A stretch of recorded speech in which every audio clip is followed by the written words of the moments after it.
નમસ્કાર, આપ જોઈ રહ્યા છો નેશન પ્લસ ન્યૂઝ. હું છું આપની સાથે હેતલ ભગત. પદ્મ વિભૂષણ ઉસ્તાદ ઝાકીર હુસેનને તાલાંજલિ સ્વરૂપે વડોદરાના પરફોર્મિંગ આર્ટ્સ ખાતે શ્રદ્ધાસુમન અર્પણ કરવામાં આવ્યા હતા. ભારતીય શાસ્ત્રીય સંગીત જગત ઊંડા શોકમાં છે. તબલાના મહાન સાધક અને પદ્મ વિભૂષણ સ્વર્ગસ્થ ઉસ્તાદ ઝાકીર હુસેનના અચાનક નિધનના સમાચારથી સમગ્ર કલાકારો, સંગીત પ્રેમી શ્રોતાઓ અને એમના શિષ્યો અને અનુયાયીઓમાં ભારે વિષાદ છવાઈ ગયો છે. ફેકલ્ટી ઓફ પરફોર્મિંગ આર્ટ્સના તબલા વિભાગ દ્વારા આ વિખ્યાત કલાકારની સ્મૃતિમાં તાલાંજલિ સ્વરૂપે શ્રદ્ધાંજલિ કાર્યક્રમનું આયોજન કરવામાં આવ્યું હતું. આ કાર્યક્રમમાં તેમના જીવન કવન અને તબલા ક્ષેત્રના અમૂલ્ય યોગદાનને શ્રદ્ધાપૂર્વક સ્મરીને તબલા દ્વારા સંગીતમય અંજલિ આપવામાં આવી હતી.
મહારાજા સયાજીરાવ યુનિવર્સિટીના વર્તમાન અને ભૂતપૂર્વ વિદ્યાર્થીઓ દ્વારા તેમની પ્રખ્યાત રચનાઓ કરીને શ્રદ્ધાંજલિ અર્પણ કરવામાં આવી હતી.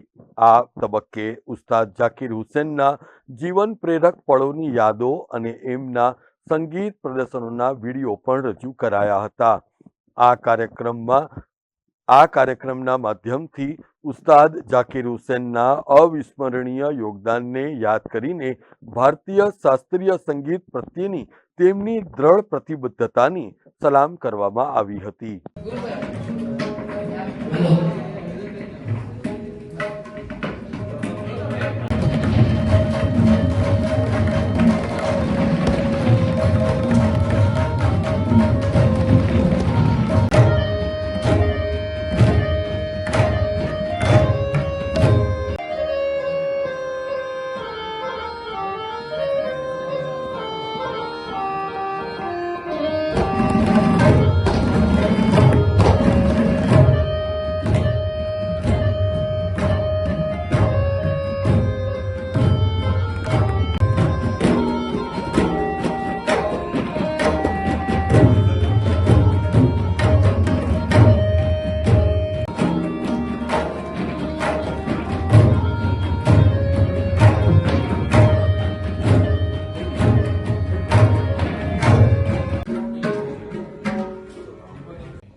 मैं दो शब्द जरूर कहना चाहूँगा उनके लिए कि वो तबले के लिए बने हुए थे और तबला उनके लिए बना हुआ था।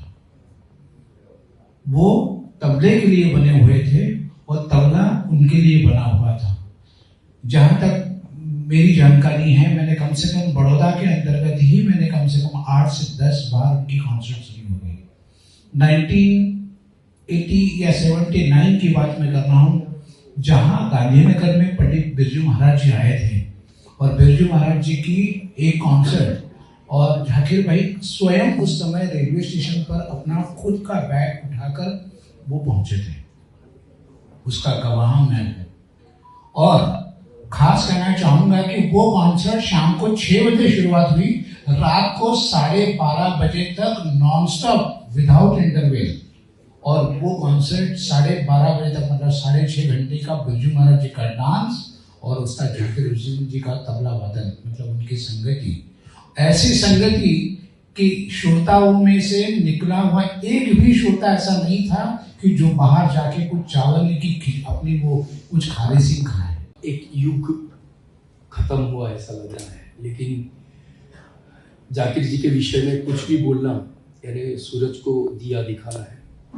जाकिर जी अपने आप में यानी उनकी कितनी सारी रिकॉर्ड्स हमारे पास अवेलेबल हैं, उनकी प्रतिभा को हम जान सकते हैं। हमेशा वो कर्म के सिद्धांत में मानते थे। वो कहते थे कि रियाज ही अपना कर्म है, फल की आशा मत रखो, रियाज करो। સૌપ્રથમ તો આદરણીય પરમ શ્રદ્ધેય ઉસ્તાદ જાકીર હુસેનજીને વિનમ્ર શ્રદ્ધાંજલિ, તાલાંજલિ। એક મહાન નાદના આત્મા એ પરમાત્મામાં વિલીન થયા છે। આજે તબલા જગતને બહુ મોટી ખોટ પડી છે।